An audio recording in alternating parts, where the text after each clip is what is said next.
You weren't trapped by someone stronger than you.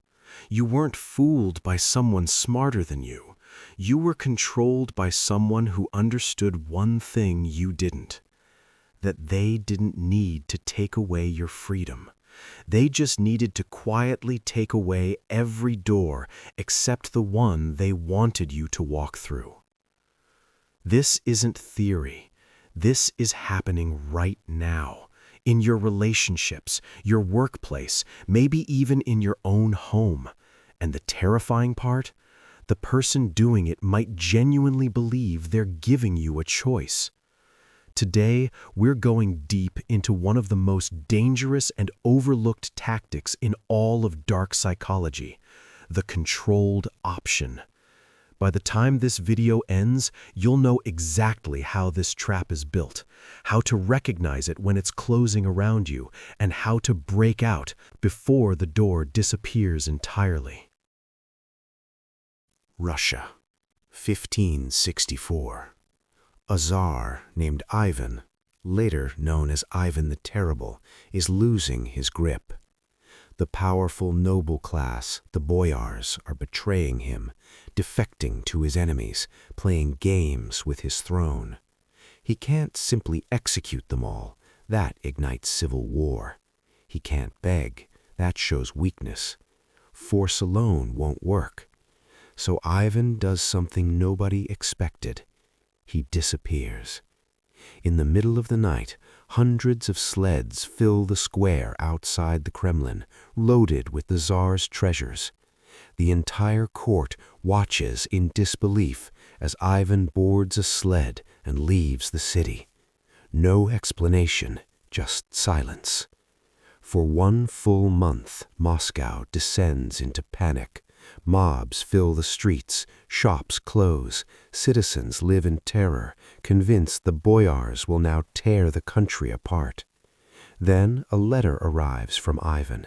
He can no longer bear the betrayals. He is abdicating forever. The reaction is immediate and total. The church, the princes, the merchants, everyone makes the journey to Ivan's village and begs him to return. And Ivan? He comes back with one condition: absolute power, no limits, no interference. They agreed, because he had designed exactly 2 options: Ivan the Terrible or chaos, and chaos was clearly worse. He didn't seize power, he engineered the moment where they handed it to him willingly. This is the blueprint. The person wielding this tactic never says, "Give me what I want." They rearrange your reality, quietly, invisibly, until every path you can see leads to exactly what they want, and you walk down it feeling completely free. Let me bring this out of the history books and into your life, because I guarantee this has happened to you. Probably more than once. In relationships, your partner says, "Fine, it's your choice. Either you stop seeing those friends or this relationship is over." That's not a choice. That's a door with a lock on both sides. The real option, a relationship where you keep your friends and your partner, was quietly removed before you even opened your mouth. At work, your boss says, "I need this done. You can stay late tonight or come in Saturday." Notice what's not on the table: pushing back, delegating it, saying it's not your responsibility. Those options existed, they just weren't presented to you, and most people never even think to look for them. Even in everyday life, a salesperson says, "Would you like the standard package or the premium?" Walking away wasn't offered. Negotiating wasn't offered. The architect of that conversation already decided which options you'd see. Henry Kissinger, one of the most strategically dangerous minds of the 20th century, used this constantly on President Nixon. Nixon was insecure, deeply indecisive. So Kissinger would present him with 3 or 4 options, carefully constructed so one was obviously superior. Nixon would choose it, feel powerful and decisive, and never once realized that Kissinger had engineered the outcome from the very beginning. Nixon thought he was leading. He was being led. The most suffocating cages are the ones that look like open doors. And here's the part that stings most. This almost always comes from someone close to you, someone who frames it as giving you options, as fairness, as respecting your autonomy. The closer the trust, the deeper the blind spot, because you never think to check the menu for what's missing. So how do you break out of a cage you can't even see? Here are 4 hard-earned lessons from the psychology of power and control. Lesson 1. Always ask what's not on the menu. Before you choose between option A and option B, stop. Ask yourself, what option wasn't I shown? The most powerful move is almost always the one the other person left off the table. Buy time. Say, let me think about this. That pause alone is power, because it signals that you know there are more doors than the ones they're pointing at. Indecision looks like weakness. Deliberate pause looks like control. Lesson 2. The withdrawal is a weapon. Ivan's disappearance was not a breakdown. It was a designed move. In your life, this looks like a partner who suddenly goes cold, a boss who hints they'll find someone else, a friend who sulks until you give in. The withdrawal is engineered to make you panic and fill the silence with whatever they want. When someone withdraws to control you, do not chase. Sit in the discomfort.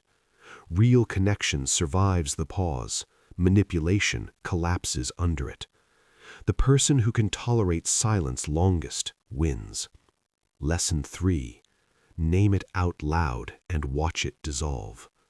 This tactic only works in darkness. The moment you shine a light on it, calmly and without aggression, it loses almost all its power. Say it plainly. I notice both of these options lead to the same outcome for you. I want to think about whether there's a third path. You don't need to accuse anyone. You just need to be awake. Most people who use this tactic have never had anyone name it. The first time you do it, watch their face. That's the face of a strategy collapsing in real time. Lesson 4. Indecision is the open door for control. The weak, the chronically hesitant, the people who delay every decision, they are the easiest targets for this tactic.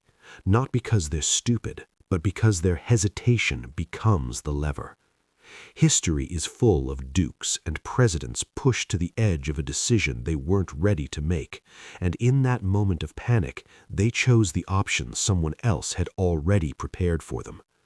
Build a clear internal hierarchy of what you value. Know your non-negotiables. When you know where you stand, manufactured urgency loses its grip on you completely. Here's the uncomfortable truth you leave this video with. Most of the choices you've been proudest of, the ones that felt most like you, were probably narrowed by someone else first. A parent, a partner, a system built by people you'll never meet. That's not weakness. That's what it means to be human in a world full of people who've studied power longer than you have. But awareness is the only exit that actually works. Not aggression, not paranoia, just the quiet, devastating habit of asking one question before you choose.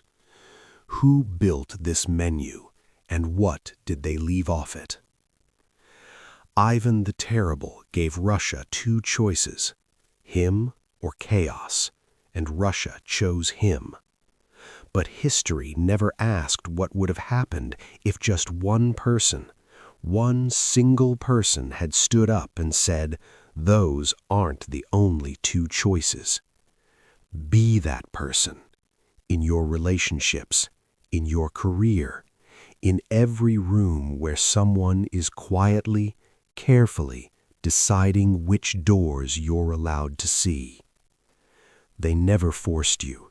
They just removed your escape. Until now.